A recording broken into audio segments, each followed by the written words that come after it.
মাথা ভর্তি তেল নিয়ে চলে গেলাম ফুচকা খাইতে। তো হ্যালো এভরিওয়ান, সবাইকে নমস্কার। আশা করি সবাই ভালো আছেন। আমার নতুন একটি ব্লগে সবাইকে স্বাগতম। তো এই তো এখন বাজে 6টা, আমি ছাদে দাঁড়িয়েছিলাম। তো ছাদে দাঁড়িয়ে থাকতে থাকতে এই যে এই পাশটা দেখেন কি সুন্দর লাল হয়ে গেছে আকাশটা, দেখতে কিন্তু খুবই ভালো লাগতেছিলো। তো ভিডিওতে কতটা ভালো আসছে আমি জানি না। তো দেখেন এইখানে কি সুন্দর একটা গাছ হয়েছে, এই গাছে কি সুন্দর ফুল। আসলে ছাদে যেসব গাছ লাগানো হয় সেই গাছের যত্ন নিলেও ফুল হয় না, আর এই গাছের যত্ন না নিতে দেখেন ফুল হয়ে গেছে। তো আপনারা যে জিনিসটা বেশি গুরুত্ব দেবেন সেই জিনিসটাই মূল্যহীন হয়ে যাবে। তো এই তো ফুলটা নিয়ে একটু ঢং করতেছিলাম, তারপর সন্ধ্যাবেলা চলে আসলাম পুজো দিতে। সন্ধ্যা দেওয়ার পরে এই তো রেডি হয়ে গেলাম, মাথা ভর্তি তেল নিয়ে রেডি হয়ে এখন বেরোবো। তো আমার ছেলে দেখেন কি বলছে, আমি বাইরে ঘুরতে যাচ্ছি। হ্যাঁ, বাইরে ঘুরতে যাচ্ছি। কি যাই? না, তোমার যাইতে হবে না,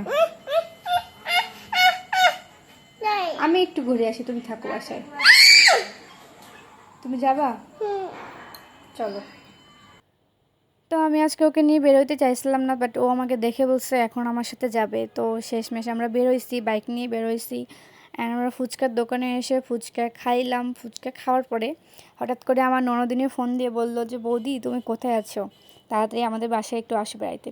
তো তারপর ওদের বাসায় যাচ্ছিলাম, এই যে আমার ননদের বাসায় চলে আসছি। তো আমি পুরো বাসাটা দেখাচ্ছি না, বাট এইখানে দেখেন দুইটা মাছ আছে। দুইটা মাছের মধ্যে কোনটা বেশি সুন্দর অবশ্যই কমেন্ট করে জানাবেন।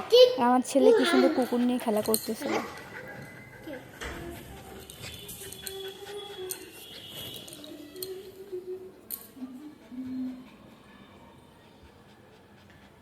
তোমার কি চিনুরে ভালো লাগে?